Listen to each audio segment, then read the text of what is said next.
Hello and welcome back to the Acceptance of Life podcast, the podcast where we discuss ancient spiritual wisdom and topics and how to apply them to our modern lives. Vajan and myself, we are both followers of Sri Chinmoy, a fully enlightened spiritual master who lived most of his life in New York and was passed away in 2007 and left a big legacy of teachings and inspiration. And so, Vajan, today I'm recording from Amsterdam. You are in India at I the moment. am. So if the image is a little grainy, we apologize. But it's more about the content that, the audio is hopefully good. And today we wanted to discuss the philosophy for the new millennium. And interestingly, our teacher, Sri Chinmoy, has written extensively about the new millennium and about this present new century, the 21st century, as kind of a new age for spirituality and consciousness.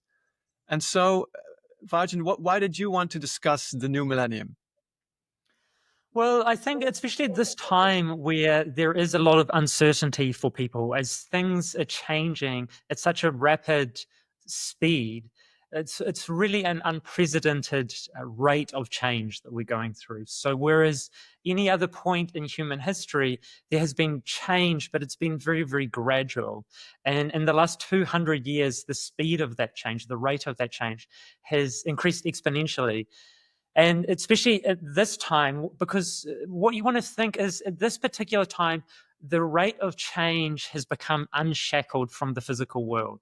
So even from the 1700s, 1800s, into the 1900s, the rate of change of your experience of life was limited in some way by our ability to change the material world. So there was hard constraints. There was the physical reality, and there was very strong forces at play that we were dealing with. So when we developed steam power, for example, there was physical limitations to the materials that we could use and the types of fuel that we had. So everything, progress was increasing, but was still bound by that physical reality. Whereas now, because most of the progress we see now is actually in the digital space. So the digital space is not bound by the same laws of physics as steam power or even electrical power or nuclear power. It's got a whole different set of parameters. But what it means is things are changing so quickly for people, and things that seemed so far-fetched, like even being able to do a video call. It wasn't that long ago that seemed like really futuristic technology. The idea that I could make a call to you and I could see you in real time and we could communicate, that was something straight out of science fiction. Whereas for people now, that is the most normal, everyday thing to just be able to call someone up and see them in person and see it live and have it being streamed and HD and 4K and things like that. People just totally take that for granted. Yeah, it's almost like an alternative reality, the virtual world. And this is Yes. sometimes something that worries people, spiritual people, because they feel it's maybe not the real world. It's a virtual world. It's made up of bits, of ones and zeros. And it's can we really experience ourselves fully in that other world, or is it a fake world? Is it a make-believe world? Yeah. Yeah. I mean, it is one of the great questions of our times that we're going through at the moment. And things that seemed very far in the future are now appearing on a regular basis. Like the idea that we're at a point where AI and like a generally intelligent AI or a self-aware AI coming online at some point in the near future is something that's being discussed by serious people in those fields. And so it's things are moving very rapid. And what's really interesting is that our biology, our systems that we're existing inside, our physical bodies, they haven't changed. They're the same physical bodies, the same type of being that's existed for several hundreds of thousands of years. And so being a physical being was developed for a very different set of problems.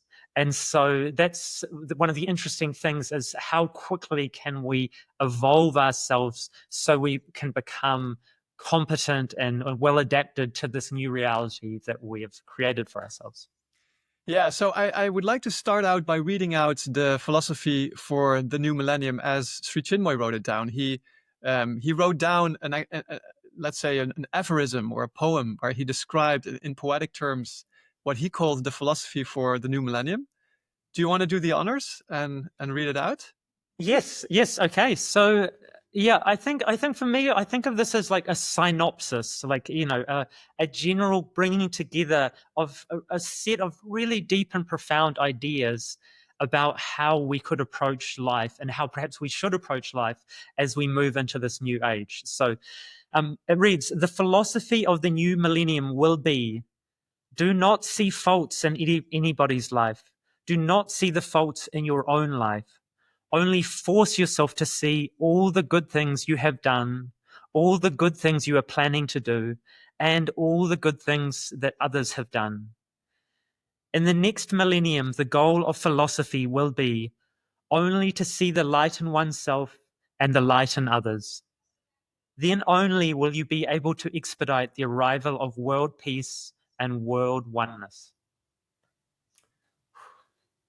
Yeah. So there we That's go. a deep There we one. have it. There's a couple of, yeah. So it's a very positive philosophy. It's all about seeing the light, seeing the positive side of life. And some people Exactly. might say, some cynical people might say, well, that is just very, hippie-ish or fairy tale-ish. Like, is it not important also to see the negative or the dark aspects of life, or should we just gloss over them? What would you say to that? Yeah, I would say it all depends on what you are aiming for. And so Sri Chinmoy makes it really clear that what we should be aiming to do is expedite or speed up the arrival of two things: world peace and world oneness. And I think any sane person, if they look at the world and the situations that we're dealing with, if you were aiming for anything other than world peace and world oneness, I would really question what you're seeing, because so much of the problems that we're dealing with at the moment is because of this lack of oneness between nations, this lack of oneness between us as a human race. We've So maybe explain the divided and concept. separated. Yeah, maybe explain the concept of oneness, because oneness Yeah, is so not just what? thinking the same thing or acting exactly the same as everybody else. It's not sameness, right? No, exactly. So there's diversity within oneness, but oneness is this recognition that what connects us and what joins us together as a group or as a species is much, much more profound than any of the differences between us. So from the highest and the deepest spiritual point of view, I realize on some fundamental level that there is no real distinction between me and the other. It's the same inherent energy or consciousness that has taken form. And it's in the moment, from a human perspective and the way we experience reality, it seems as though you and I are two separate beings. It seems as though we're two separate forms of consciousness. But if we dive down into the deepest depths of both of us, we will find the exact same energy in both of us. So Yeah, there's and there's some, a, there's, I would I have a very nice analogy for that. Like if you look, for instance, yes. at your own hand, you have 5 fingers on the hand, and my little finger is much weaker than my thumb, but they have realized their oneness. They can cooperate. They can do things together. Although they have very different qualities and capacities, and they look differently, they have realized their oneness. They're actually on the same hand. And I think that's a good analogy for how we as human beings are connected. We're almost like fingers on the same divine hand. We have the same divine roots, but it's not rooted in a physical, but in consciousness. So if we realize that we are part of this same divine roots, then world oneness, the whole world can cooperate in the spirit of oneness, recognizing the diversity, but at the same time having this unity, this feeling that we are all connected, that indeed we are all one. And very often it's just simply a matter of perspective. Because the thing is, if I look at you and if I zoom in really closely at you, I'll see that you're actually made of all of these different cells and microbes. And like if we look inside your digestive system, I think it's about 80% of the cells inside your digestive system are actually not you. They have their own inherent reality. So if we look at ourselves on a very, very zoomed in from a very tight, zoomed in perspective, we will start to realize that we ourselves are made up from myriad different cells that are coming together to create this cohesive thing that we call ourselves. And then if we zoom out in the other direction, if we look at, we've got you as an individual in the center, but if we zoom out a little bit, we see that you're part of a family and that you have a role to play in that family. And if we zoom out a little bit more, we see that you're part of a community. And if we zoom out again, we'll see you're part of a city. And we zoom out further, we see you're part of a country. And you could say that any of these things are like a level of experience or a level of looking at the world. And you could say that a country is made up of 20 million Dutch people and that they're all there together. They're all acting out their own unique and diverse aims, but they're all part of this thing that we call Holland. And then if we zoom out further from that, we can look at the entire planet. We could say the planet is one organism and that it's made up of billions of beings that are here acting out their own natures, but they're all part of something greater than themselves. Yeah, And that's so, beautiful. That kind of reminds me of this idea of the microcosm and the macrocosm. So anything that is in the yes, microcosm, my own being, my own organism, is also made up of all these diverse bacteria, cells, etc. And the same goes for yeah. planet Earth. You can also see it as a macro organism. And so I think that's always a good way of testing truths. Is it indeed the same on the microcosm level and on the macrocosm level?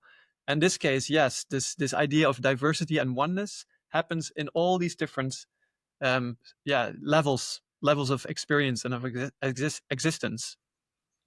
Yeah, and you see inside your own body that it is possible that cells start acting against the good of the whole. So, for example, that's what cancer is in some ways. So it's where some of the cells have got a different idea and are acting in a different direction than the rest of the organism, and they start causing so many problems for the organism. And you can see that happening within a community. You can see that happening within a society, within a country, within the world, that sometimes you'll get groups of beings that are acting against the better the best outcome for the entire collective. And so that's why you see some different cultures have taken a different perspective on that. For example, the Japanese have a very strong understanding that the group is much more important than the individual. So they've got this famous saying that the nail that stands up will be hammered down. And it's a great reminder to anyone that if they think they want to start going too far in their own direction and going against the best interest of the group, that the group will make it very clear to them. The group will force them back into alignment with the whole. And I'm not saying we should be hammering anyone down, but I think it's just really interesting because of the nature of the type of consciousness that we are, the type of beings that we tend to identify with ourselves, with our physical body. And so that tends to then create an experience that we are the center of the universe and that we should be going around trying to maximize our own potential and do things that are in our own best interest.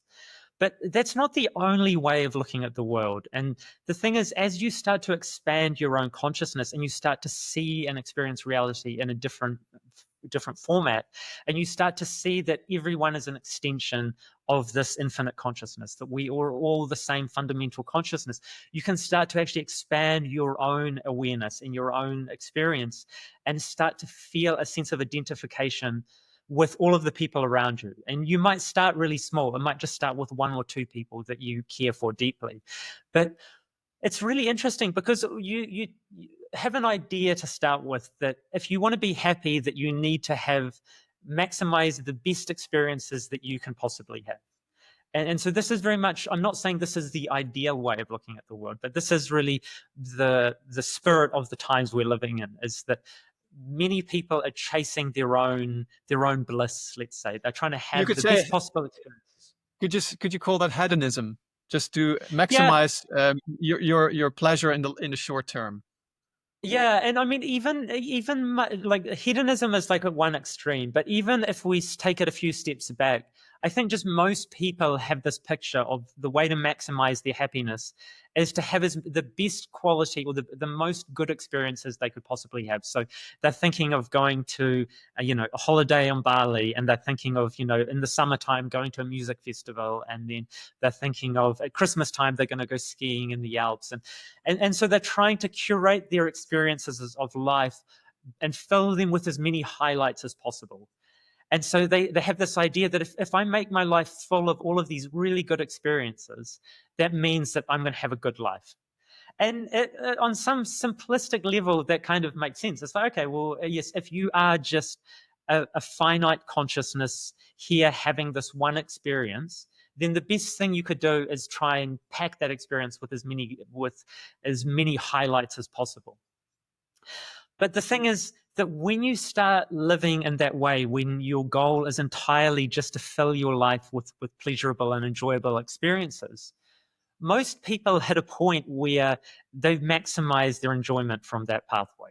So, once you've been to Bali and got the Instagram shot there, and you've been to this place, and you've been out to, Gran Canaria, and you've been skiing 10 times in the Alps, it's like, okay, what is next? Like there has to be something more than just simply trying to create or catalog the best possible experiences.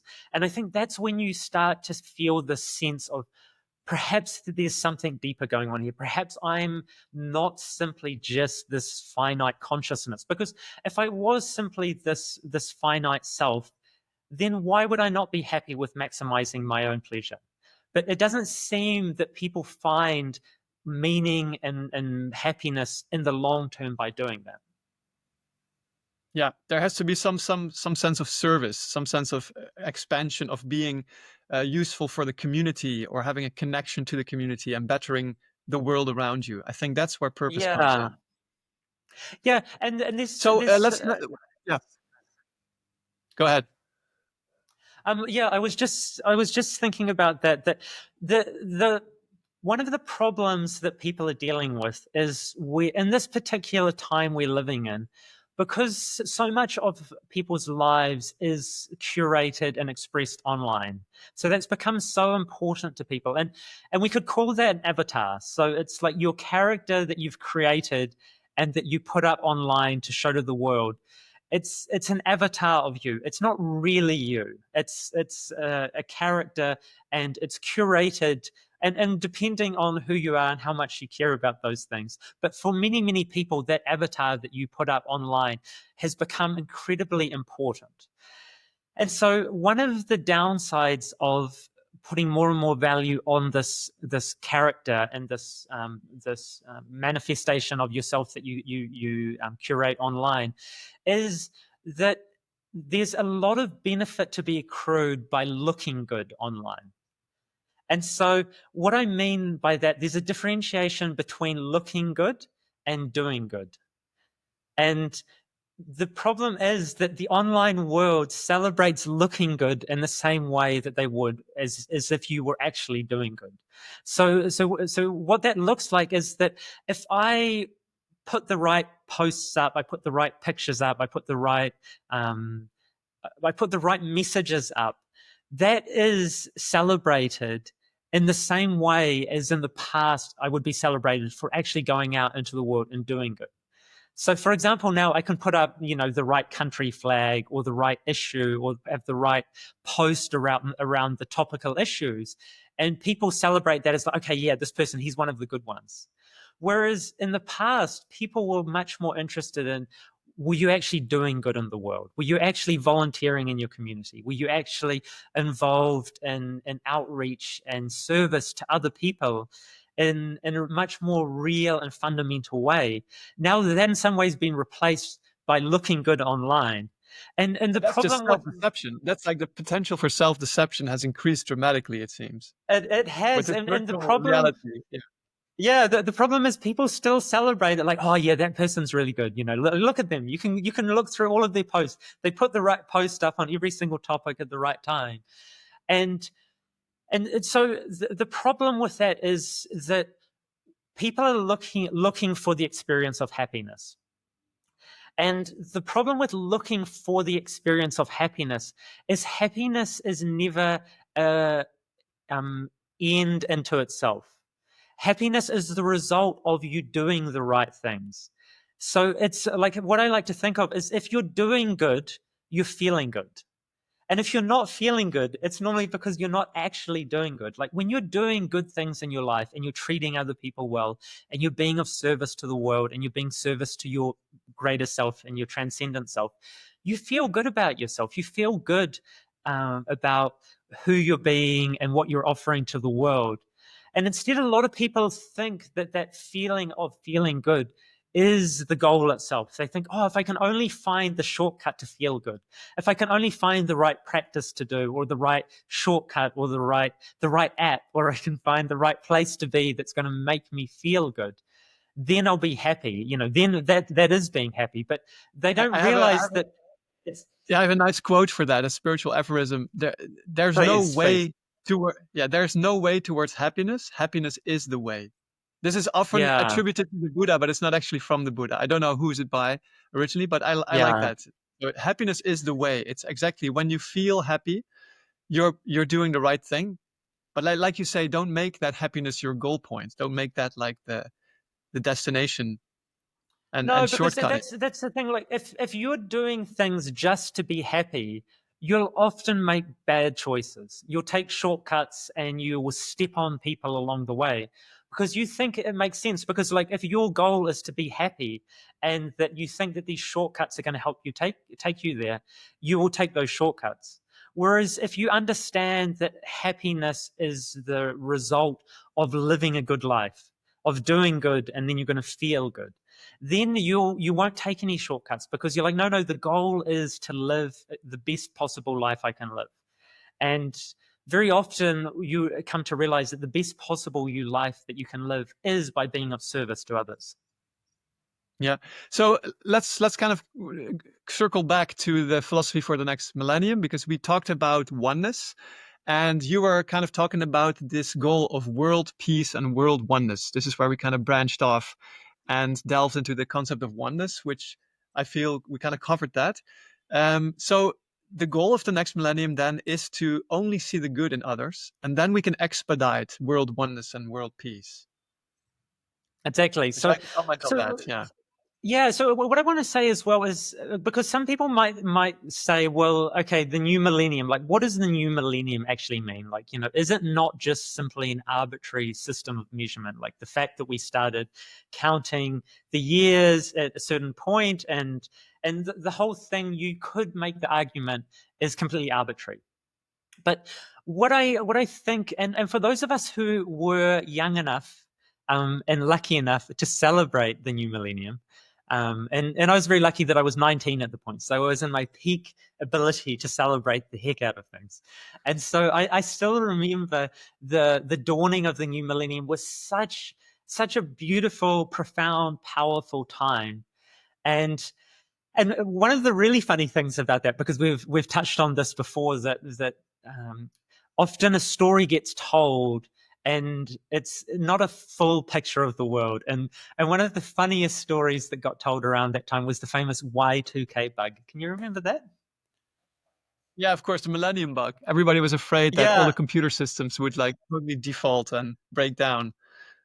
Yeah, and so That's this hilarious. was so great, because this was like acid rain, or many of the other things that we were told to be really afraid of in the past. But this was really one of the most striking ones, because the idea was that computer systems, all of their dates were set to just 2 digits for the year. So they were set to, when they got to 99, when then they rolled over, it would like reset back to 00. And so no one was exactly sure what would happen with computer systems. And so people were worried that the air traffic control systems would crash. They were worried that the banks would fail. So there was this kind of idea that the whole world, could come to a crashing end as we crossed over to this new millennium. And I remember really personally for me, because I was at a festival up on top of a mountain far off in the forest, and I was up there for 2 days. And we were up there celebrating. We had an amazing time. But there was always this idea in the back of our heads because we didn't have cell phones. So there was no connection to the rest of the world. So you were kind of like celebrating like there was no tomorrow, because there was this kind of idea that perhaps when we came back, the whole world would be in chaos. And fortunately, that didn't happen. And I think that was a great lesson for all of us, that perhaps getting overly worked up and worried about these things is not in your own best interest. Yeah, there's an aphorism by Sri Chinmoy that I always like. It's one of my favorite ones that deals with this. He said, "Pessimistic predictions have to be ignored like useless ants." So I love that. Yeah, and so Pessimistic predictions, ignore them. They're very often just making you feel worried and anxious, and they don't actually come true. We're very bad at predicting the future, especially because we're so, trained on negative outcomes. And I think in the past we had to, right? We talked about this. Like our DNA is made up to react on these impulses of fear or worry, because yeah, a tiger or a lion could be lurking in the next bush. So if there was any threat, it could mean the end of our life. So we have that very much in our systems, that anything negative or that we see looming on the horizon that might be a little bit negative, we tend to blow it up and worry about that very often unnecessarily. yeah, and I do remember at that time, over the New Millennium celebration, there was a lot of people were out celebrating and really making the most of it. But then there was a small subset of people who were at home with their water supply and their food supply, and it was like the Y2K preppers were preparing for the end of the world, and so Well, you could and then kind we of had see there's two the different 12 years groups. later. Yeah, 12 years later, we went through the same thing with the famous Mayan end of the world prediction in 2012, right? Yeah, That was also another thing that the world would come to an end. But hey, it turned out it didn't, and we're still here. yeah. So what I wanted to say as well about that idea that you could just say it's an arbitrary thing, but the thing is, all human experience here on Earth, in some ways, is mediated and created in some way by human consciousness. So when you get enough people feeling that something is significant and they're putting that out there into the ether, it does create a reality. So for all of us who live in Western countries that celebrate Christmas, I can still remember and I can still feel it every year that there is a palpable difference on Christmas Day. The atmosphere in all of our countries is radically different than every other day of the year.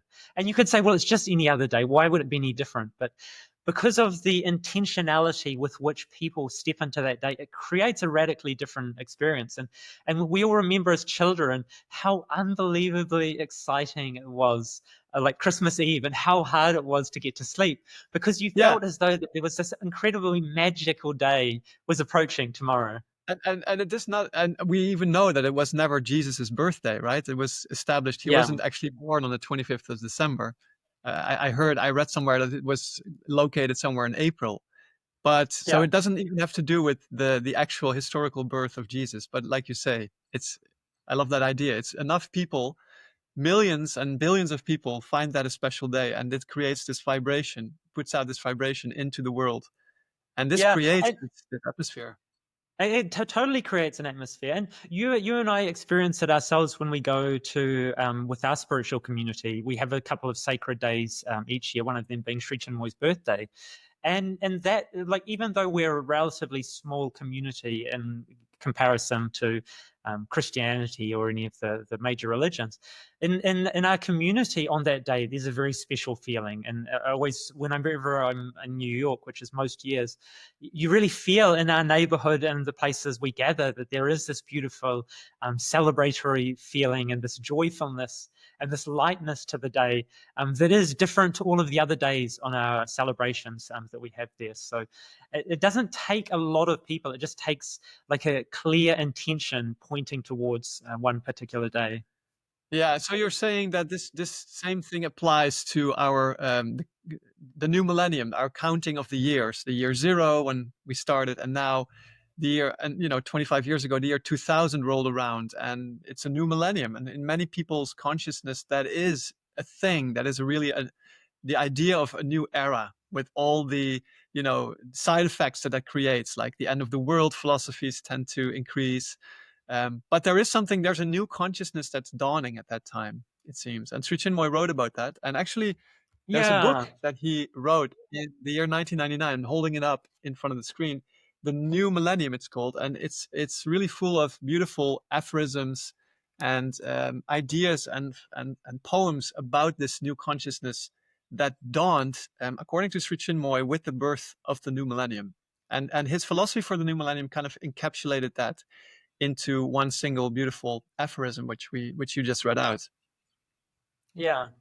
So yeah, what I want to touch on as well the idea of stories around this, because I think that's really important, because human culture and human experience is in some way fundamentally mediated through stories. And so our ability to come together as a group of people and cooperate and work together is all based on shared stories.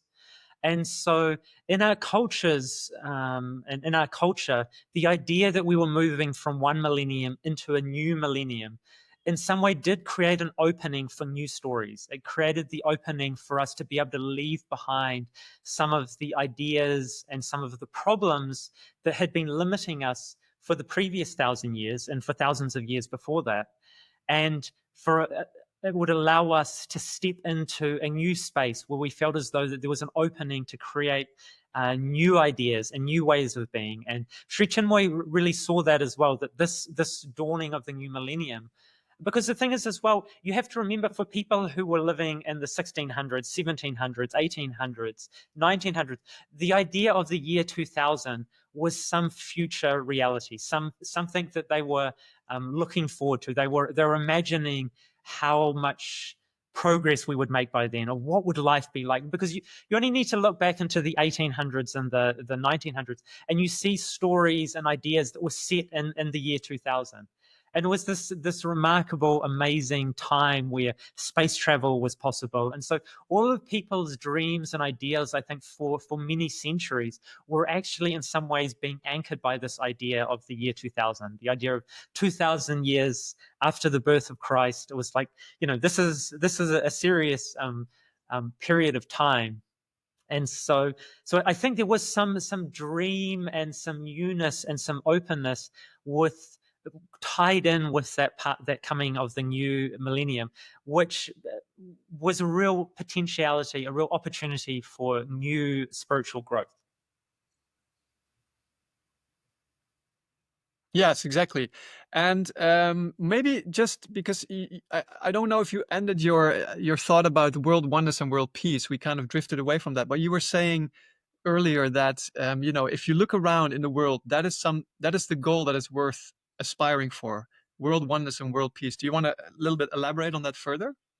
Yeah, totally. I think that's really important. So, as we become more powerful and more technologically advanced as a species and as a race, our potential to cause harm and suffering also increases. So, although, as we talked about last week, that we are living in the best times ever, we're living in the most peaceful, we're living in the safest times ever, we're living in the times of the most abundance, there's still always the potential, because of our capacities, that we can cause real catastrophic harm and suffering to humanity. So, whereas a few hundred years ago, the most powerful armies on the world were still using cannons, like now the technology that we have to create harm is exponentially increased.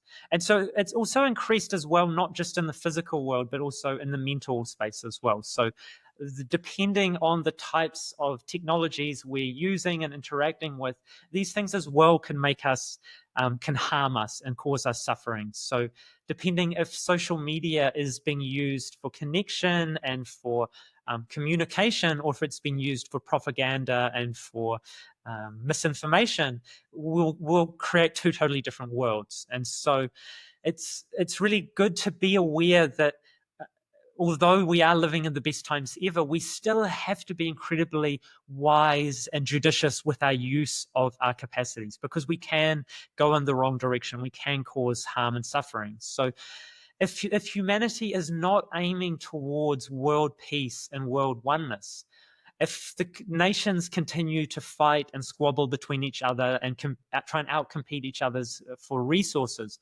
over time that becomes more and more dangerous because nations are becoming more and more powerful, and the stronger nations are becoming exponentially stronger than the weaker nations. So stronger nations can take advantage of weaker nations. So if we don't have the right aims and the right ideals for the world, then we can cause and create a reality that is not going to be in our own best interest.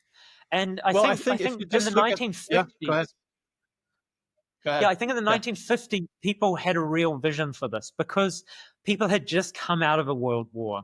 And so there was this idea that we do not ever want to go back into that state again. And so that was the beginning of the League of Nations, which led on to the United Nations.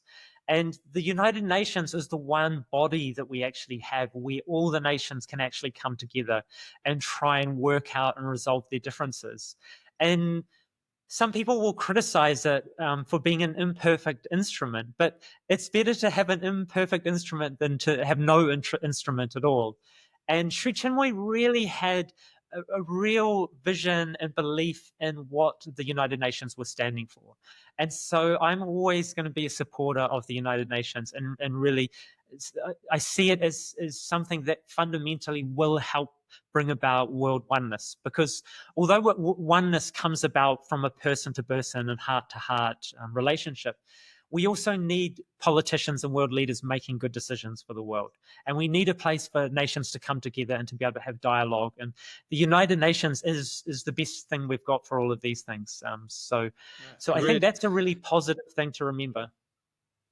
Yeah, exactly. And despite of the mistakes that are made, because we're human and we will make mistakes, and there will be politicians that are power hungry and that will, use deception and lies, but we have to have faith in the collective consciousness of the United Nations, which is an instrument where many, many countries come together, that ultimately, if a new consciousness dawns, we need an instrument where this can flourish and blossom. And you just talked about the potential harm that we can do, and I just had to think about the last century, the 20th century, where I think that's maybe the most destructive century in terms of the catastrophes that we as a species could create with our technology. You see that there were two world wars, there were the camps, the gulags, the communistic era in China and Russia created also millions of deaths, and people were being tortured in camps, and it was a very destructive time in one sense, you could say. And interestingly, in this book, The New Millennium, Sri Chinmoy also contrasted these experiences side by side, so the 20th century and the 21st century. And maybe I can read out some of the poems there just to to give some Yeah, please insight. do. I selected a few of those, and so this one is I do what I want. This is indeed the motto of the 20th century. God wants me to become perfect, therefore I shall. This will indeed be the motto of the 21st century. In the 20th century, spirituality has become Earth's heartbreaking sigh. In the 21st century, spirituality will become Earth's heaven climbing smile. And then the kicker, um, the old millennium says to the new millennium, my brother, do not make the same mistakes that I made. So that's interesting, right? What do you make of spirituality becoming Earth's heartbreaking sigh in the 20th century and will become Earth's heaven climbing smile? So very contrasting realities there in terms of spirituality. Yeah, and I think one of the things I think is really important is for us to be able to place ourselves properly in the story that we're part of. And that's really hard because our human lives are so short that we don't really get enough time here to see the great spans of time and the transformation that's been happening, and that we're part of this journey of transformation. But because we're only glimpsing it through this one aperture, through this one perspective, we don't often see how things look on a greater timescale, on a more cosmic timescale. Because if we look back at human history, and so human recorded history only goes back about 12,000 years. And so that's what we call history. And everything that happened before that, we just call it prehistory, which I find really amusing, that you can have a huge period of time. It was hundreds of thousands of years Homo sapiens were around, but we don't count it. It's nothing really happened. There wasn't really history. It was like history We're just started about 12,000 years ago. we're just in our bear skins, running over the plains, hunting down animals and gathering fruits. Right? That's kind of the picture that Yeah, we have. yeah. So There let's were actually ancient paint a little bit of civilizations. Yeah. There were ancient yeah. Let's civilizations paint that. Go ahead. Yeah, so let's paint a little bit of a picture, I think, for people, because I think it's really useful to actually understand like what the storyline that we're part of is, because it is so radically interesting and it's so mind-blowing, like when you think about the story that we actually living part of.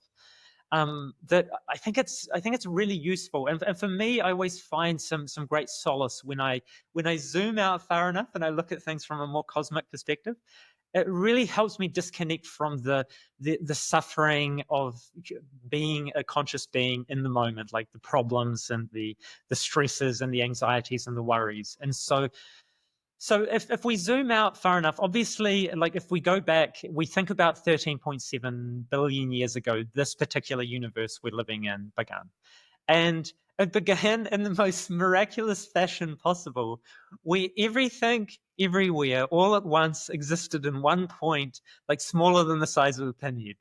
And so that is a miracle. Like there is no way that we could ever imagine how we could take everything in the universe and bring it back to that point. But somehow it ended up there, you know? So, and who knows if this is the first universe or the billionth universe, but it's the one we're living in. It's the one we know. And so it's miraculous in its own right. So the universe sprang into being, the universe exploded into being, the universe expanded into being. And we've talked about this before, that the universe seems to have some pattern where it loves contraction.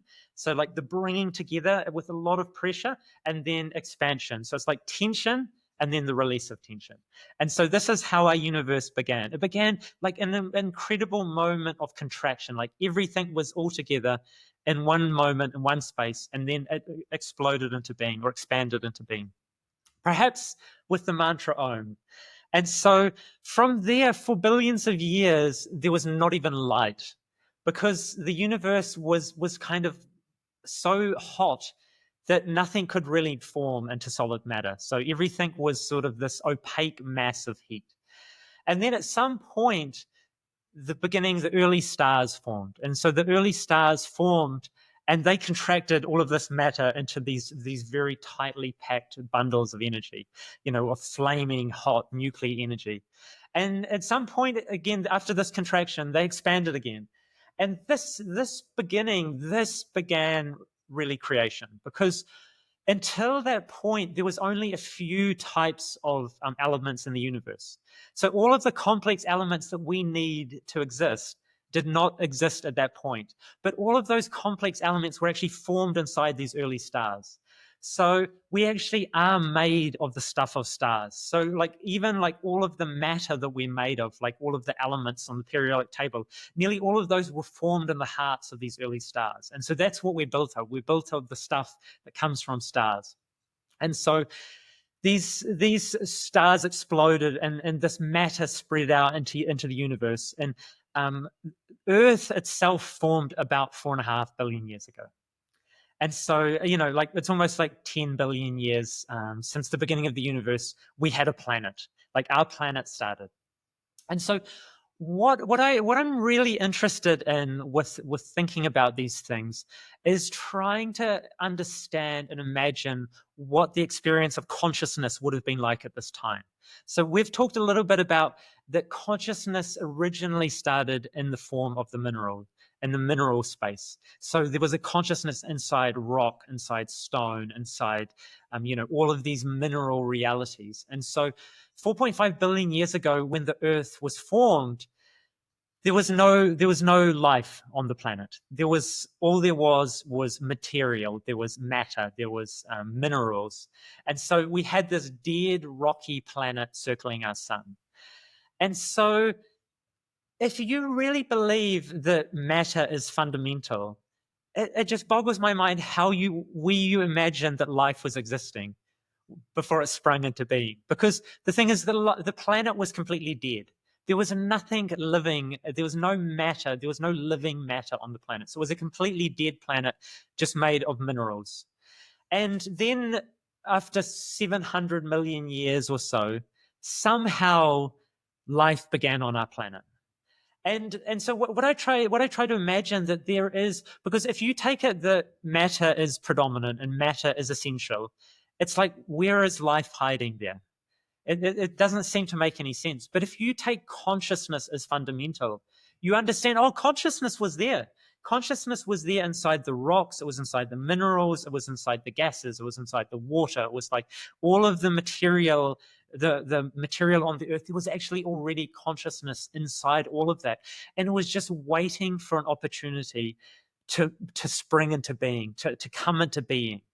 Because that's one of the great miracles, is the beginning of life. Because if you really believe that you could take a whole bunch of non-living things and you could mix them together in some particular combination and make them come to life, like I think I could give you an infinite amount of time and an infinite amount of materials and whatever pot or whatever containers you want.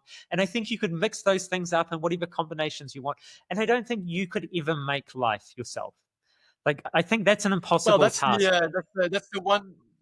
that's the one free miracle that Rupert Sheldrake, the famous biologist and alternative scientist, you could almost say, talks about, right?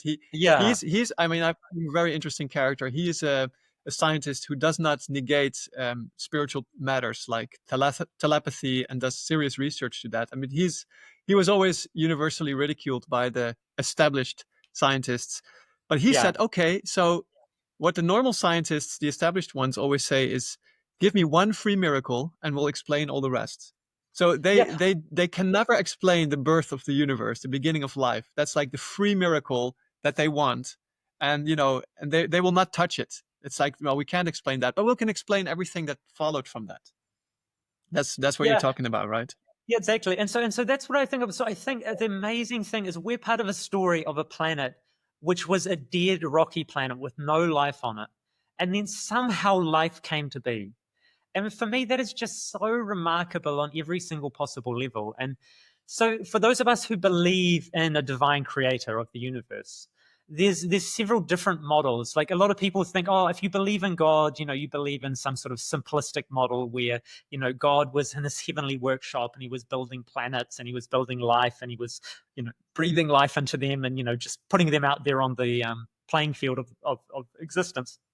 But the people who have taken it really seriously, the idea of an intelligent designer or intelligent design, they say that there's a few different models you can actually think of. So the first model is that there was a creator at the beginning of the universe, and that consciousness brought the universe into being, but then it's completely hands-off.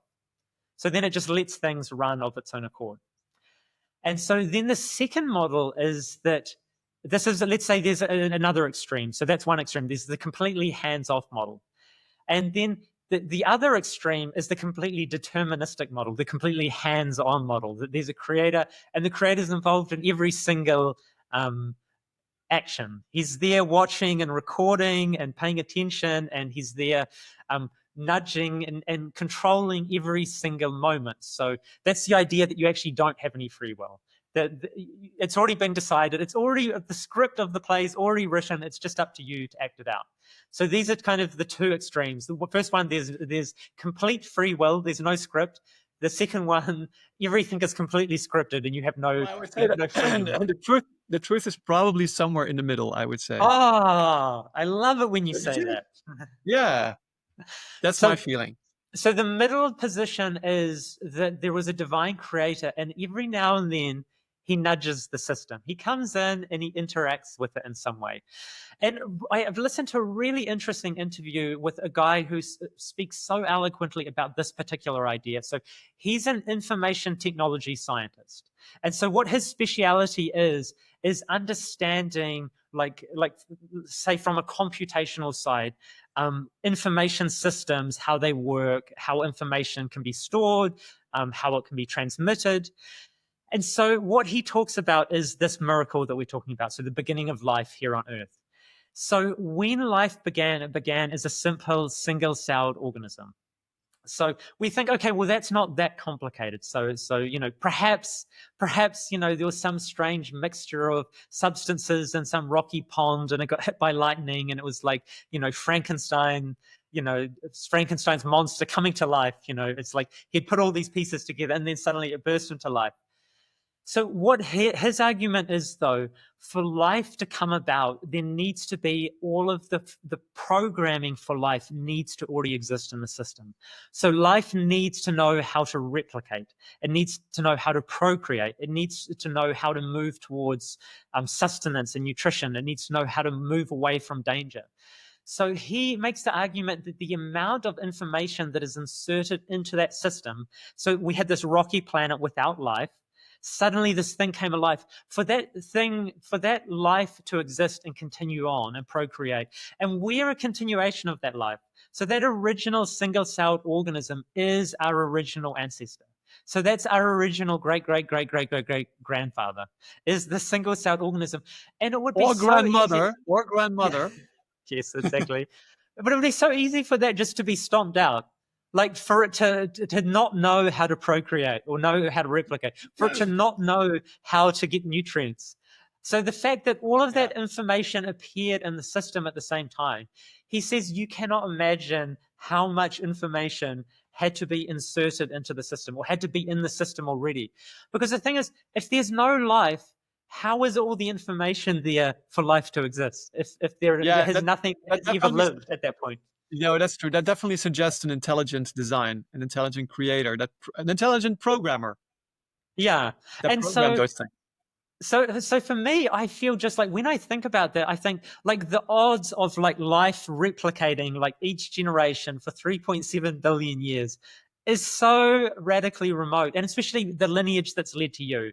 The lineage that led to you like 3 billion years ago could easily have been stomped out. 500 million years ago could easily have been stomped out. So the fact that it's got to the point where you are part of this journey of consciousness, going from very, very simple consciousness to becoming more and more complex over time. And one of the interesting threads on this as well is what happened during the age of the dinosaurs. And so if we say, okay, that it was an intelligent designer and he made an intervention in reality to allow life to begin. And then for me, then he was hands off again. He's like, okay, let's see how life goes. Let's see what direction it takes. And then at some point, it ended in the age of the terrible lizards. And it's so hard to imagine that this is the same planet that we live on, that there was a time on this planet when this planet was dominated, like absolutely dominated by lizards. And if you look at lizards now have similar consciousness to lizards then. Like lizards now are like incredibly simplistic and instinctual in the way that they interact with the world. And they're incredibly, let's not put any pejorative terms on it, but they're incredibly ruthless and violent. And so, whether it's, a Komodo dragon, the way it hunts its prey and kills things, or, you just need to go back to imagine what the world was like for those millions of years when the dinosaurs dominated the world. Life was incredibly violent, incredibly dangerous. And for me, if I imagine life on Earth then, I think, oh my God, like what a wild place. It was like, everything was just so wild. Like these huge, like ginormous sharks and crocodiles were in the waters, and they were It was very things. dog eat dog, or we could say dinosaur eat dinosaur, DOD. Yeah.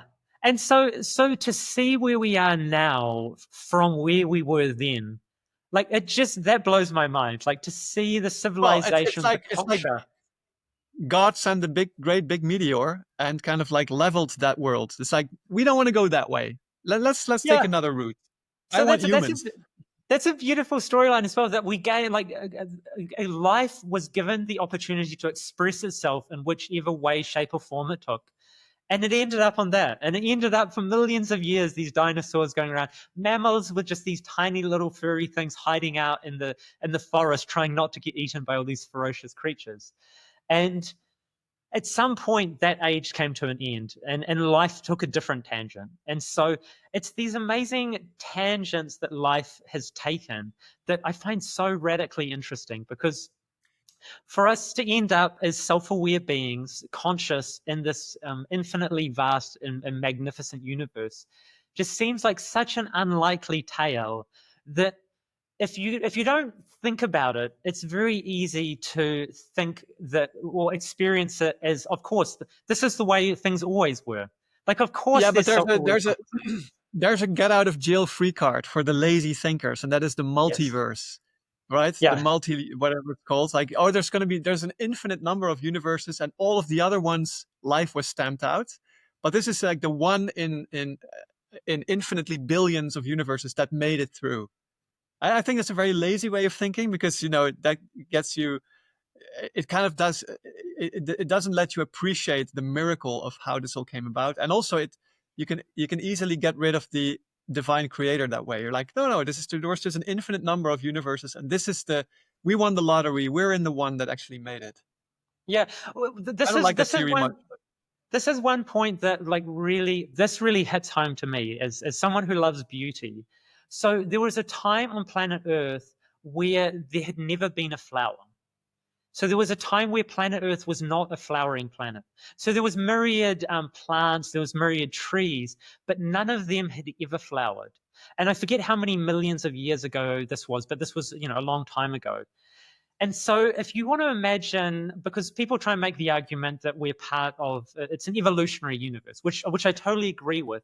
But there's some steps of evolution that is just so jaw-droppingly beautiful and significant that it really makes me feel as though that there was some divine hand in there. And flowering for me is one of those things, because you can imagine, if trees have existed for millions of years, at what point does a tree start feeling as though, look, hey, I think I need to do something different. I think I'm going to create these petals and these stamen, and I'll have pollen in there, and I'll create this whole new way of fertilizing trees, and creating new life. It's like, how does that come about? Like, where is the divine? Where is the consciousness that's creating this new form of existence? Well, Because you for could me, you could argue the point that it is a really smart way for the tree to reproduce, because the flower is beautiful, so it attracts bees, and bees will pollinate and will spread the seed of that tree. So it's and a very who clever who for the who tree. who invented bees as well at the same time? Because it seems as though those two things are so tightly bound together. Like the Yeah, idea that you well, can have flowers but no bees, or that you'd have it, bees but no flowers. I'm sure that there were many universes where there were flowers but no bees, but we happen to live in the universe where they all came together at the same time. And, You and know? and the fact that the fact as well that the fragrance was created at the same time, like, so for me in those moments, it's like the amount of new information that has appeared into reality that wasn't there before. Like, the amount of information you need to make an incredibly beautiful aroma. Like, where did that come from? Like, to make an incredibly beautiful, colorful, vibrant flower that comes out. Like, where did all of that information come Well, from? It seems yeah, as though evolutionary scientists would just say these are all evolutionary gains to help the tree spread. so they would say it's random mutations, because this is how, like, the Darwinian model works, on random mutations. And I think for there to be a random mutation in a tree that caused a flower, that also caused the flower to smell beautiful and also to look beautiful, I'm like, come on, like, come on, give me a break. Like, this is like too Yeah. many synchronicities all coming in together. Okay.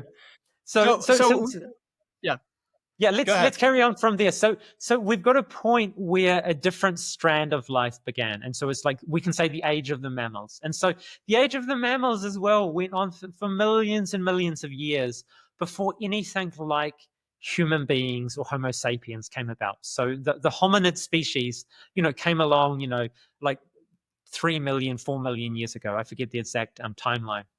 But so all of this time, there has been this urge, there's been this force inside creation, I feel, that is trying to move towards higher and higher levels of consciousness. It's trying to go from like the simple one-celled organisms to more and more complex organisms. And so it feels as though there is this evolutionary movement inside this universe that we're existing in, which is trying to get to the point of a self-aware consciousness.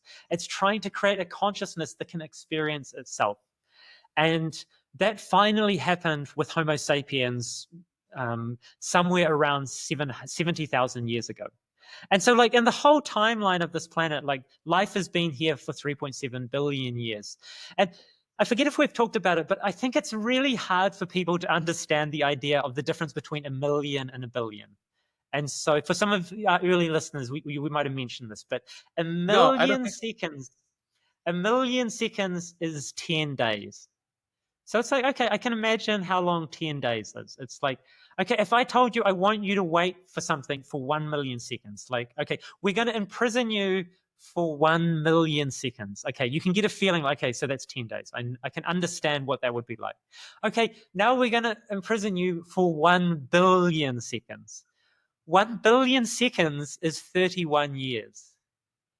So it is a radically different order of magnitude, because people talk about millions and billions, maybe some trillions in there, and they kind of all run together, kind of all seem to be similar things, but they're different orders of magnitude. So a million seconds, 10 days.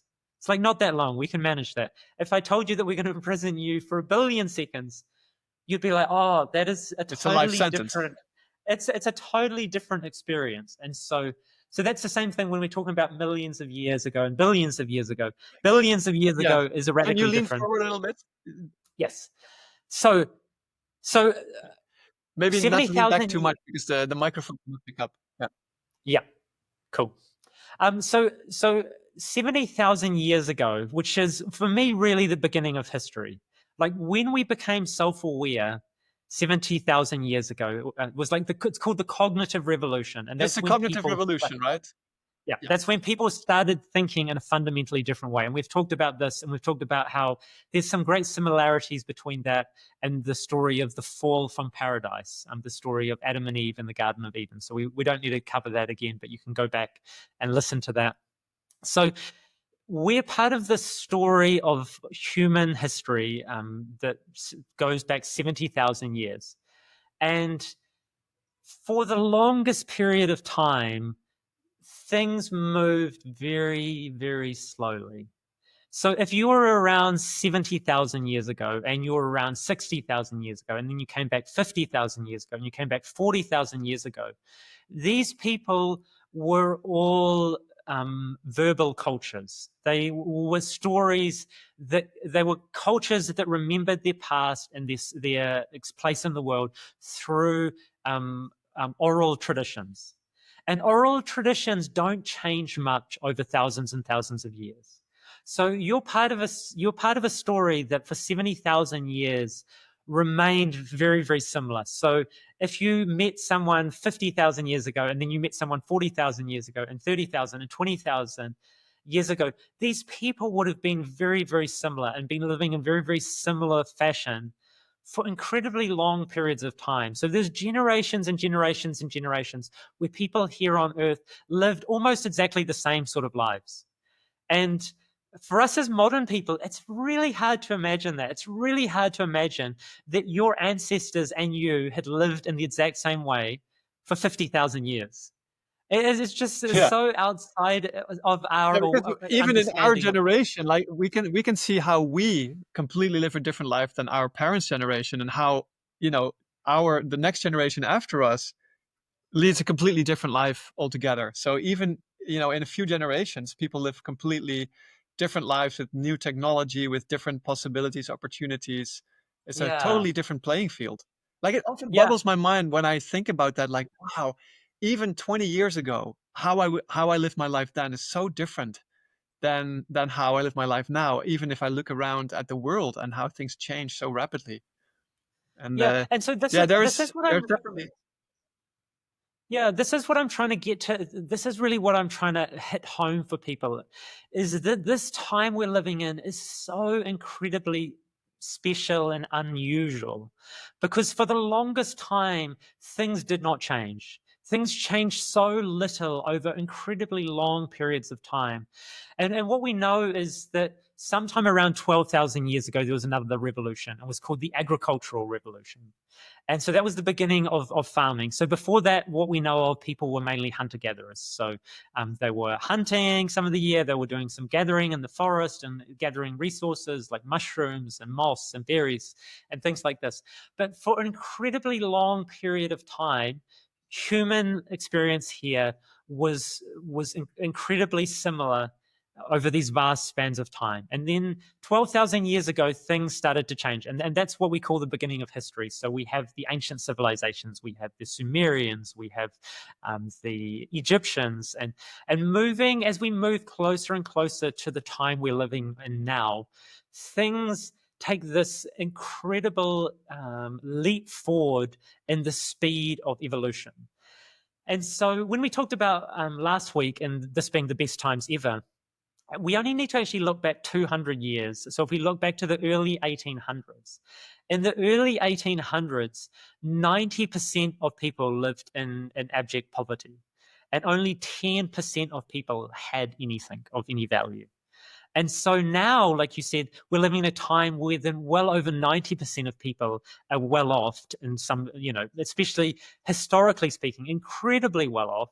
And it's well under 10% of people now live in some form of real deprivation. Yeah, I think if you look at the life of a king that lived in the 15th or 16th century, if we really would live that life, we live better lives now, being middle class or even lower middle class, than the kings of the 15th and 16th century. Like, they didn't have central heating.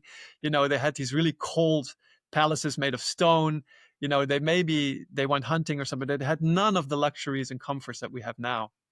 Yeah. It's interesting to contrast those things as well. Even the word comfort itself only appeared, I think, late in the 1500s. So before that point, there wasn't even a conception of trying to be comfortable, because it was just understood that the nature of life was hardship and difficulty. And like, if you look at the way the kings lived, only the king would have his own bedroom. Like, so even the prince of the royal family in the Middle Ages, he would actually sleep in the grand hall with a lot of the other nobles and well-to-do people. But the idea of actually having even privacy, having a space to call your own, and like even now we give young children their own bedroom, there's never been a thing in the history of the world. And so there's all of these amazing transformations. And actually, there's a funny story, because like we say, 12,000 years ago, approximately, agriculture started. So agriculture is actually an incredibly complicated and difficult thing to do. So we look at it now and see it as some sort of simplistic thing, but it's because we're not farmers. We think, oh, you just know when to plant the crops, and you look out for some sort of, bugs or infestations, and you harvest them. It's all very simple. But it's actually an incredibly difficult thing to do. And especially in most parts of the world, there's huge swathes of the world that the ground is incredibly rocky. And so earlier this year, I was in Turkey, and as we remember from our early episodes of the podcast, that we were recording in Antalya in Turkey. And after we'd finished our trip, I went on this running journey along the Lycian Way. And a lot of that terrain out there is this incredibly rocky limestone terrain. And people have made fields out there, terraced fields amongst the rocky limestone terrain. And they have done it rock by rock over hundreds and hundreds of years. So for hundreds of years, people have plowed fields and pulled rocks out of fields to make them able to be farmed. And it's just like, if you go to these places and you see how rocky it is, and you see all around the edges of the field, they've made fences out of the rocks. And you can see just hundreds of thousands of rocks have been removed from the ground to make it possible to actually plant crops in there. And we have a member of a spiritual community who I heard this story about, and that in his early days as a member of the community, he heard some stories about some people who found out some of their previous incarnations. And, they were some sort of interesting character doing interesting things. And there's always a great story that history is what happens to 10% of people, while the other 90% of people are plowing fields and removing rocks. And so most people throughout most of your incarnations were not doing highly exciting things. I mean, like if you listen to the amount of people that claim they were Cleopatra in their previous lifetime, you would think that we were all kings and queens and we were all great heroes. But this gentleman, he decided he really wanted to know what one of his previous incarnations was. So he thought to himself, I'm going to really meditate really intensely and really invoke my soul or the inner pilot to try and reveal just a glimpse of some previous lifetime, so I know what I was doing. So for some days and weeks he was sitting and he was practicing meditation and he was invoking his previous lifetimes to come to the fore. And he's sitting there one day and he had suddenly had this vision of himself in a field digging out rocks. And he thought, what? Oh, come on. Like, that's so boring. So he thought, okay, that was what I prayed for a vision. That's what I got. So the days turned into weeks and weeks into months. And at some point he still felt this urge. And he thought, God, I'd still, maybe I could get another glimpse of a different incarnation. So again, for some days and weeks and months, he sat in his deepest meditation. He invoked his soul to reveal to him a previous incarnation. And again, he saw himself in a field digging out rocks. And he said, oh, God. Same incarnation or different incarnation? A different incarnation. And he goes through the same process again. And again, he is given the final vision of him in a different field, picking out different rocks. And for me, it's such a great reminder that, hey, don't think too much about the past. It's like the past did not fulfill you in the way you want to be fulfilled. And so if you get always caught up in daydreaming and fantasizing about your amazing previous incarnations, it's much easier and better just to think, I was probably a peasant and I was probably digging out rocks from fields so I could plow them and plant crops. Yeah. So wow. So we've gone shamelessly off topic, although maybe we're circling back. No, we're not. We're coming back exactly to it because we need to understand, like, how does the new millennium fit into the story of us as human beings? Because the story of human beings is not the story of the 2000s or the 1990s or the 1890s. We're part of a much, much greater story going on here. And it's the story of life seeking to expand and experience itself at higher and higher levels of consciousness. And so we are part of this amazing journey of consciousness. And this is for me what we're truly doing here. We're here playing out this journey of evolution and expansion of awareness. And so as we move into the modern times, so perhaps 5,000 to 10,000 years ago, we had the Vedic seers, who the Vedas are commonly renowned or known as one of the oldest books ever written. And so there were these books that were channeled by these ancient Vedic seers who were meditators who lived in ancient India.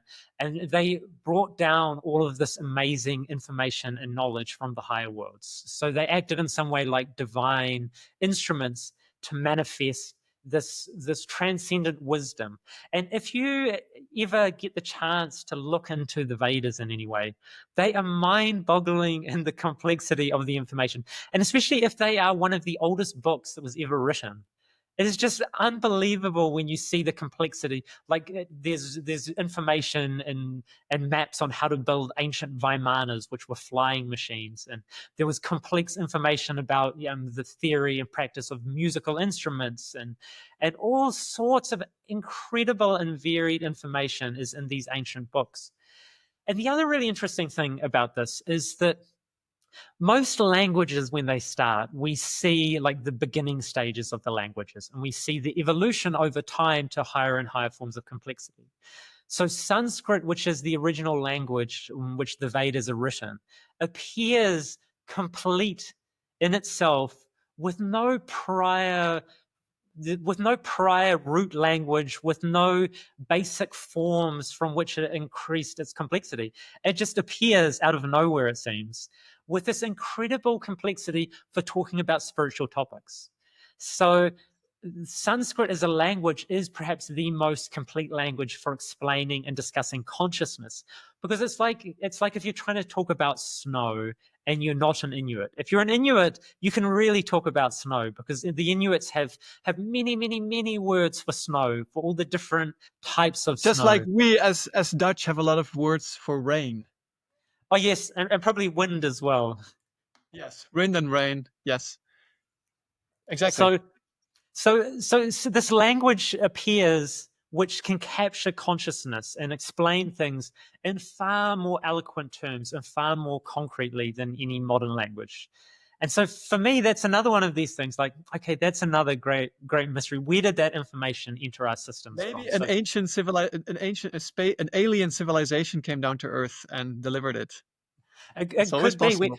I think we're going to try and not go down the ancient alien route just today. We'll try and Good. leave that to the Yeah. side.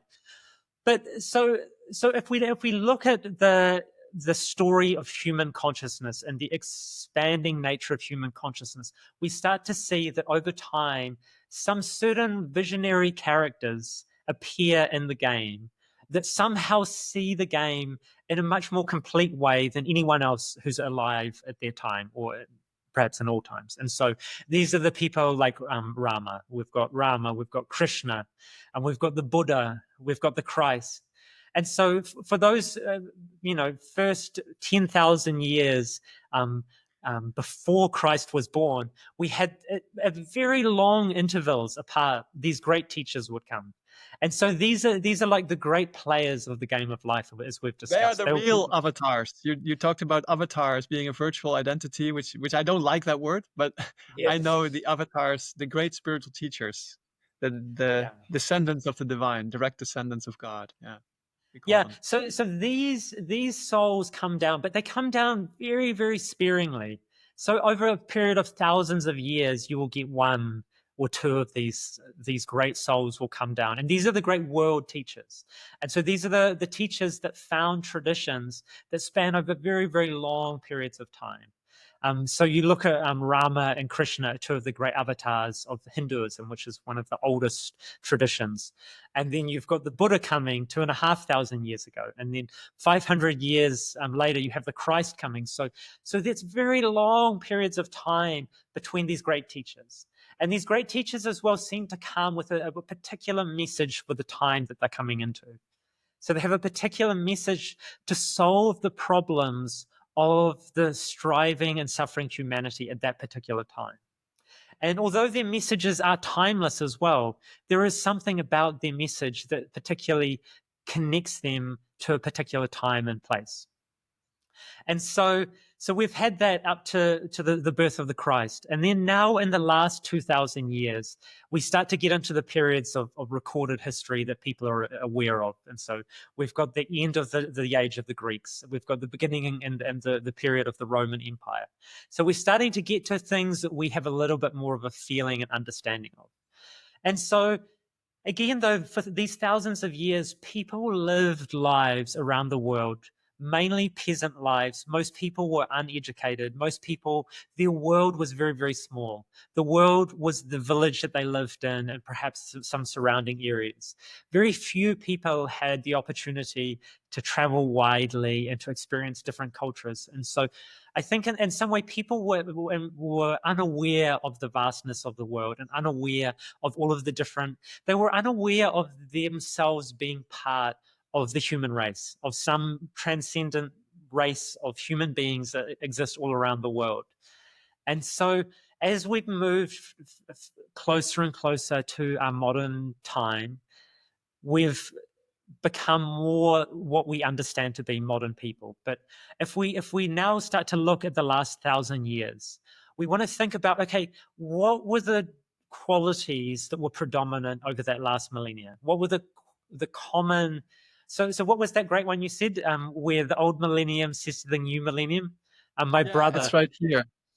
It says, "Oh brother, my brother, do not make the same mistakes that I made." So yeah, so then the question is now, okay, what were the mistakes that we made in the last millennia? What were the types of mistakes we would make with our? And I think as well that when we think about mistakes, we want to think about what are the ways that we did not see the world properly. We did not see the Yeah, the world reality properly. So if reality. Like, I can think of one. I can Yes, think of please. one. I can think of one in the terms of very fundamentally our understanding of God, of the divine creator. And I think in the last millennium, Christianity reigned supreme, in the Western world at least. In the Eastern world, it was Islam.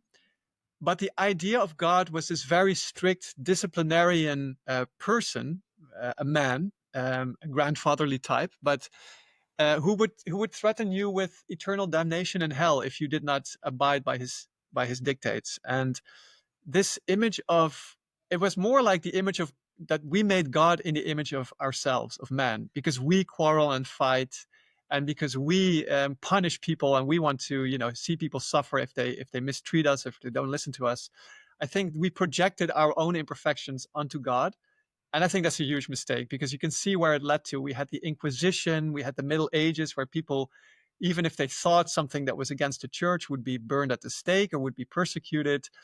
We had so much torture, wars. Of course, Europe was one big battlefield where we talked about that, where raging armies would travel. We had the Crusades, where we actually went to war, and it was deemed honorable to slaughter people of a different faith.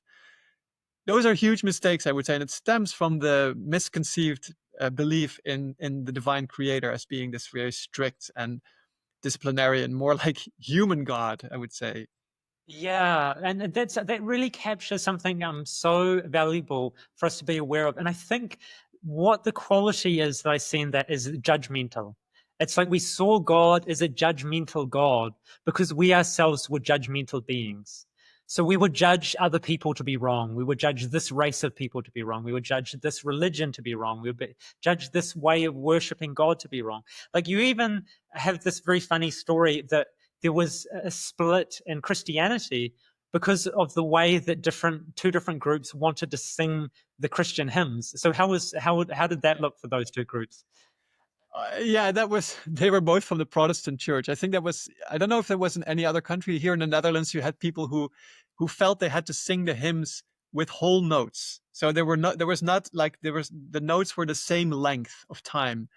So it would be na na na na like that. And the other group thought, no, we can have more melodic hymns. It would be like da da da da na na na. And that created a rift. They felt they had to separate. They were not following the true faith. I mean, Yeah, I'm simplifying because I haven't really looked into it deeply, but that I was the know. I know. They say one of the reasons for the schism between Eastern Orthodox and Catholicism is one of the two groups felt that they should use leavened bread. That was okay to use leavened bread. While the other felt it was you had to only use unleavened bread for the Holy Communion.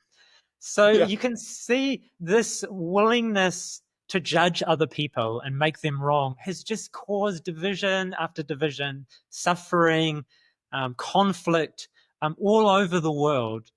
And we see it in our own lives. Whenever we judge others, we create separation, we create suffering. And for me, this really captures one of the key points that Sri Chinmoy was talking about with the philosophy of the new millennium. He's saying, do not see faults in anybody's life and do not see the faults in your own life. And then the next line is so striking. He says, only force yourself to see. So it's not even just choose to see or just try and see. It's not like, no, you have to do, this is a practice. You have to use your will to really try and only see the good things you have done, the good things you are going to do, and all the good things that others have done. Because if you want to transform Yes. that And yeah, human, that's powerful. yeah, if you want to transform that human predilection of judging others, you have to start by forcing yourself to see the good in yourself. First of all, you have to start to see the good and the divine in yourself, because when you are judging yourself, you'll do unto others as you do unto yourself. If you are always judging yourself and seeing yourself, the worst parts of yourself, you will also always judge others and see the worst parts of others. And so we need to fundamentally transform that part of our being. We need to force ourselves only to see the good in ourselves, to see the good that we're going to do, and see the good that others have done. And that in Yeah. itself is a fundamentally radical transformation from the 20th century. So the 20th century, we could say, was the the power of judgment and the power of division was ruling over that millennia. And now it's time to start to transform that. And we can see now we're a quarter of a century into the new millennium. And so I think when Sri Chinmoy was originally talking about the new millennium, some people, perhaps some of his students or his well-wishers, were thinking, wow, like magically we'll maybe see the world transform overnight, that, you know, by 2010 or 2015, we'll be living in this world of oneness and world peace.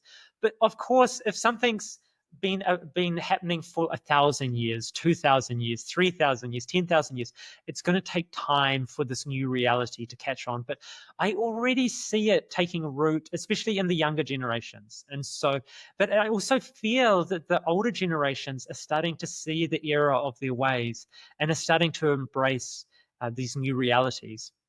And so, so one thing I've been thinking about is what type of communities would we build and how would they function? What would community building look like in the new millennium if we're basing it on this new philosophy for the new millennium?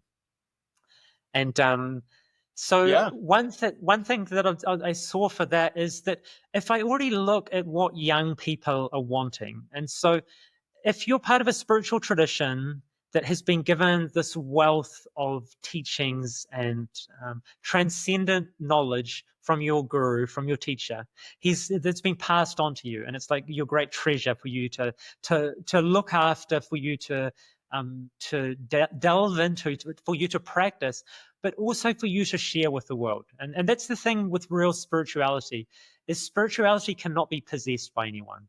And if I have spirituality, it doesn't take away from your spirituality. It's not like money, or it's not like material It's not a possessions. zero-sum game. It's not a zero-sum game. Exactly. So spirituality is this game that the when it's not something that can be possessed, and it's something that the more I have, the more I will offer to the world. And so if we're looking at what would these communities look like in the new millennium, Sri Chinmoy said, do not see the faults in anybody's life. Do not see the faults in your own life. So young people are already at this time, whenever I talk with young people, they are so against the idea of judging other people. All they really want is to accept people, and they want to be accepted. And what I think they're really, at the highest level, what they're really wanting is they're wanting someone to see the divinity in them, and they're wanting to see the divinity in others. And obviously, that has not been the game that humanity's been playing for the last millennia.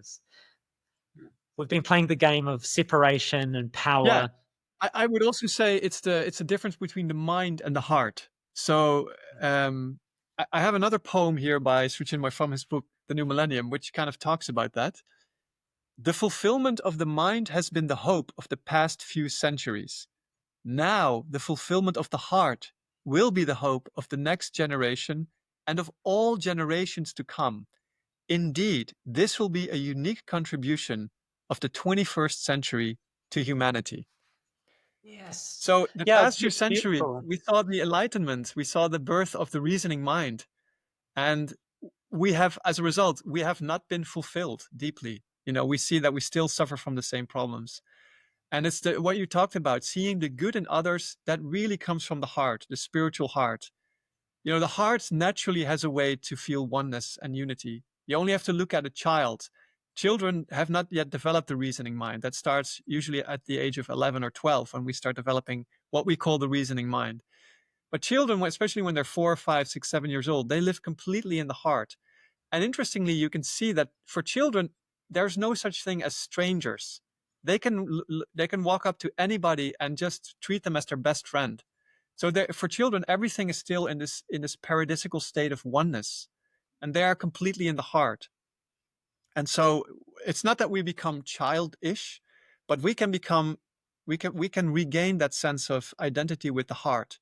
And that's, I think, again, we talked about that many times, where the daily practice of meditation is so important. In our tradition, we really meditate on the heart. That is the anchor, the focus point of our meditation very much is the spiritual heart in the center of our chest.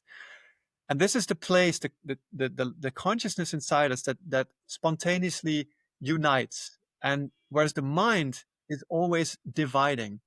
And that can be useful in life. You need sometimes to divide the reality in order to plan your day, in order to differentiate between different people and situations. But as a tool for navigating through life, it's much better to navigate by the tool of the heart, which unites. And you use the mind, use it for what it's created for, to organize and plan your life. Maybe, use your thinking in that way, but not let it dictate the way you see the world. You really have to kind of look through the eyes of the heart. And for that, you need to meditate on the heart to kind of bring that forward, right?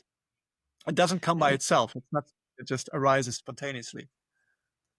Yeah, and the nature of the heart as well is identification.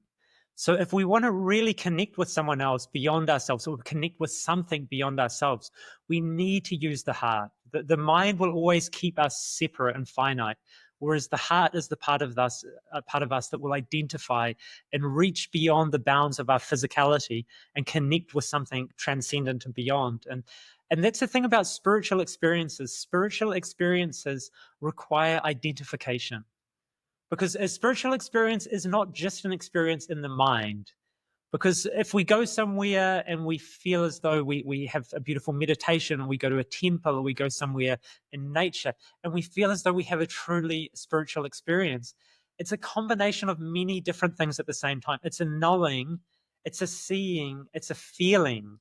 It's not just a seeing. Like if we go with our eyes and we look at a beautiful work of art, we can look at it and say, okay, well, this is, by Van Gogh, and it's, got these very powerful brush strokes and very thick paint, and was painted at this point of time and this point in his career. We don't have an experience. That's not an experience of a Van Gogh painting. Whereas if we go with our heart and we stand there and we identify with what is the feeling that this picture is embodying, we are seeing it, but we're also feeling it, and we're also experiencing it. We're no longer separate from this work of art. We're connected with it in some way, and it gives us an experience which is much more profound than even knowing or seeing. It's something on a much deeper and more fundamental level. Yeah, yeah, and interesting. Maybe one more quote from this book. It's so full of beautiful Yeah. wisdom, which I like as well. In the new millennium, humanity in general will follow its unerring intuition, not its confused, binding, and blinding mind. So we're going to follow our unerring intuition much more. And Yeah. maybe And we can do an episode on intuition in the future, because that's such a yeah, large topic. I would definitely like that, and I think you see that as well. So I think the young generation at the moment are a really great test case for the transformation in consciousness. And so, if I think of the young generation, they really value acceptance and tolerance. So they want to accept everyone. They want to see the good in others. They want the good to be seen in them. Then also, because their lives are so much more complicated than our lives were at the same point in time for them, they are becoming more intuitive. They're becoming more discerning, because they've got an infinite variety of different career choices they could take. They've got an infinite variety of influences to follow, of videos to watch, of content to curate and to create. They are starting to learn to become much more intuitive in their discernment, where they can intuitively feel whereas something is authentic and real, or if it's propaganda, if it's advertising, if there's a fakeness in any way, shape, or form. They're really good at sensing and feeling that. And so I think that's part of this new millennia, is this developing of our intuition. And then the other thing I want to say about the new generation and the new millennia is speed. Like, speed now is of the essence. Whereas, like we talked about, for millennia, people's lives as human beings on Earth were very, very similar. The technology involved, the experiences people would have been very, very similar. And suddenly, in the last few hundred years, things have sped up. And now at this point, we're like on a rocket ship. And so young people now want everything to be done incredibly fast. They're used to wanting to order things and it arrives tomorrow. They want to order their food and it arrives in 20 minutes. They want to be able to travel here. They want to communicate with this person. They expect things to be done faster than the fastest. And I think we will see the same thing in the spiritual life, that the spiritual life will increasingly speed up as well. Because if we look at the last 200 years, the spiritual masters have come more and more frequently in shorter and shorter periods of time. So in the last few hundreds of years, we had Sri Aurobindo, we had Sri Ramana Maharshi, we had Sri Chinmoy, we had all of these great, great, great teachers in an incredibly compact period of time. Whereas in the past, they would come every few hundred or thousand years. Like suddenly at this point, they have been coming, every 50 years.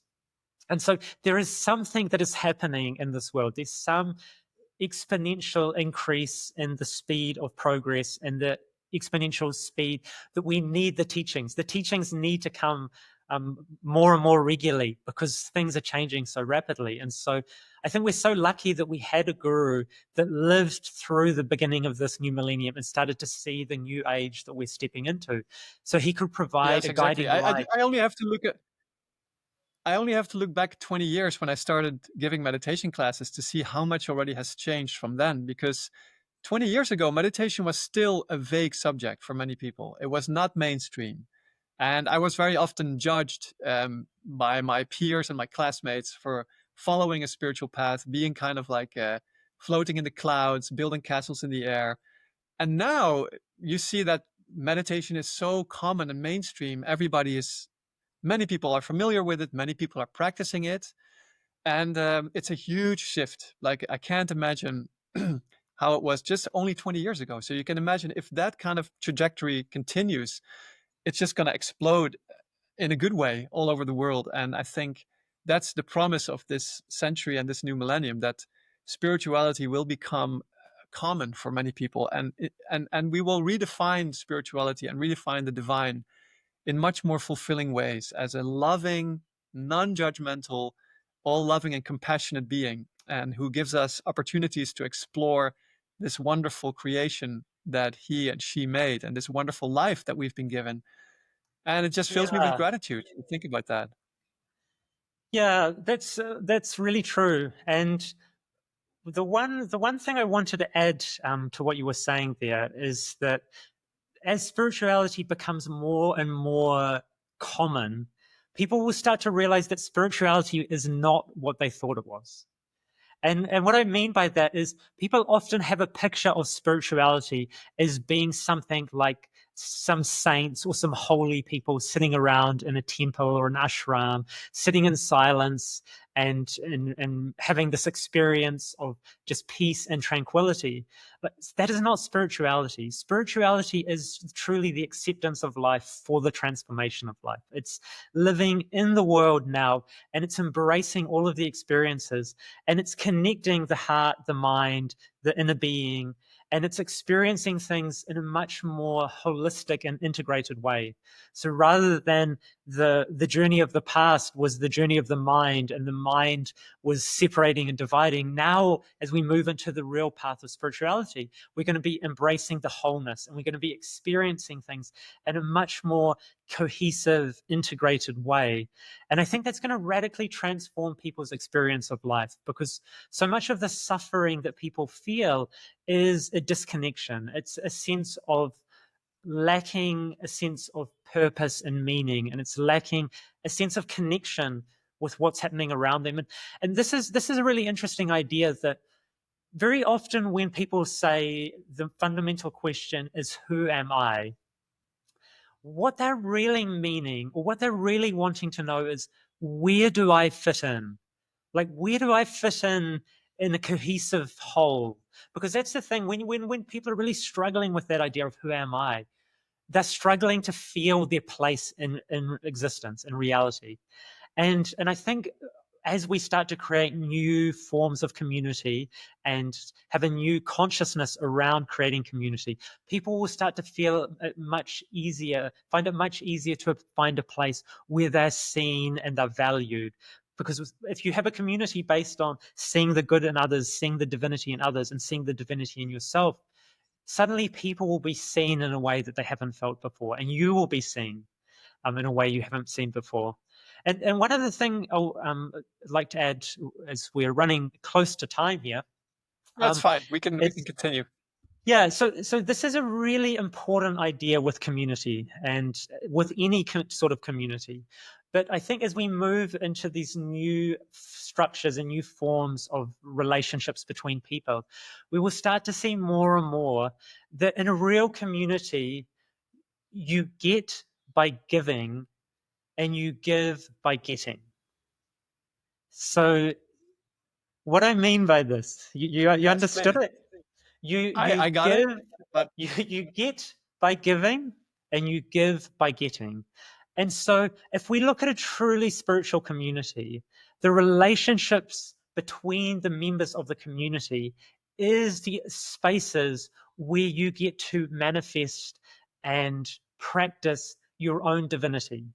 And so you get by giving. So, what I mean by that is if you need more love in your life, if you need more patience and tolerance, if you need more generosity, if you need any divine quality, you get more of it by giving it to those around you. And so, when you start to create an environment and a community where you're able to give freely your love, your compassion, your oneness, you start to have more of all of those divine qualities yourself, because all of these divine qualities are relational. It's a relationship between you, the divinity in you, and the divinity in the other. And so creating a space where you can actually practice that is the foundation of a real spiritual community. And then on the uh, other hand, so you get more of what you need by giving what you have to the people around you, and you give to the people around you by getting what they have to give you. So they're looking for a place to share their love. They're looking for a place to share their oneness, their joy, all of their divine qualities. And so this is the thing. Sometimes people are really good at giving, but they're really poor at receiving. And when you're actually poor at receiving, you're actually blocking other people's opportunity to gain more of the divine qualities that they need in their lives. And so this is the nature of the relationships should look. It's this giving and getting and getting and giving. And for me, that's such an inspiring vision of how human relationships should operate. Because at the moment, we're still stuck in the game of judgment. So we're stuck in that old millennium game of judgment. And the problem with that is this giving and getting and getting and giving works whether it's a divine quality or an undivine quality. So if I go into a community and I start judging all of the other people in the community, I will have more judgment. I will have more judgment inside me. I will be more judgmental. I will see the faults in others more and more clearly.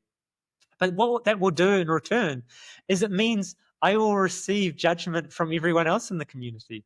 So the yeah. more I offer my judgment to the community around me, the more the community will judge me. And so Well, isn't that one of the teachings of the Christ? Like, don't judge ye lest ye be judged, or was it in the Bible? yes, yeah, So yeah. 2,000 years ago, it was already preached, but somehow we didn't really catch on. Exactly. And I think we're really at the point where we need to really force ourselves. It's not Yeah. optional anymore. It's not optional No. that, oh, I'll just keep judging people for another few decades. Sometime later on, I'll stop judging, when I get old and tired. It's like Sri Chinmoy had a really good view of that. He said, if you have problems, don't wait till you're old to try and deal with them. Because that's often a mindset people have, oh, I'm still young. I could deal with that when I'm older. But if you Yeah. deal with your problems now when you have your highest level of energy and inspiration and aspiration, that is much wiser than thinking, oh, when I'm old, I'll be able to deal with that. Because I by mean, that you point, create the patterns are much deeper at that point. mm, You've lived that life for so many years, so the problem has really found its own grooves inside you. It's much harder to change that. yeah. Yeah. So I think the main message that we want to capture today about the new millennium is the new millennium is the space and time for creating new relationships and new ways of being with others. It's a time for giving up the old ways of judgment and instead embracing the ideals of acceptance and love and tolerance. And it's a time for embracing the newness. It's a time for embracing the speed of transformation.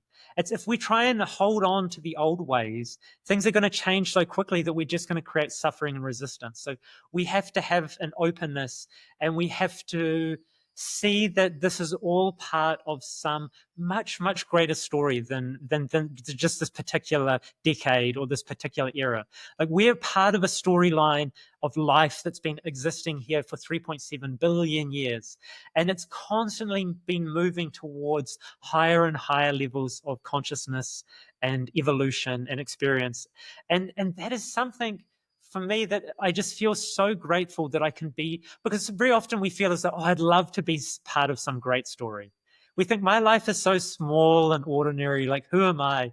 But if I zoom out, I'm like, actually, no, I am part of some transcendent storyline of consciousness existing and manifesting itself here in the universe. And if I can help take it one step forward, if I can take it 2 steps forward, that will be of like unbelievable value over the span of time. Because if we can each move consciousness forward with our own efforts, with our own aspiration, with our own inspiration, this is the most powerful thing we can offer to this creative spirit, this creative force that's attempting to come through and create a new reality for us. So I'm still very excited.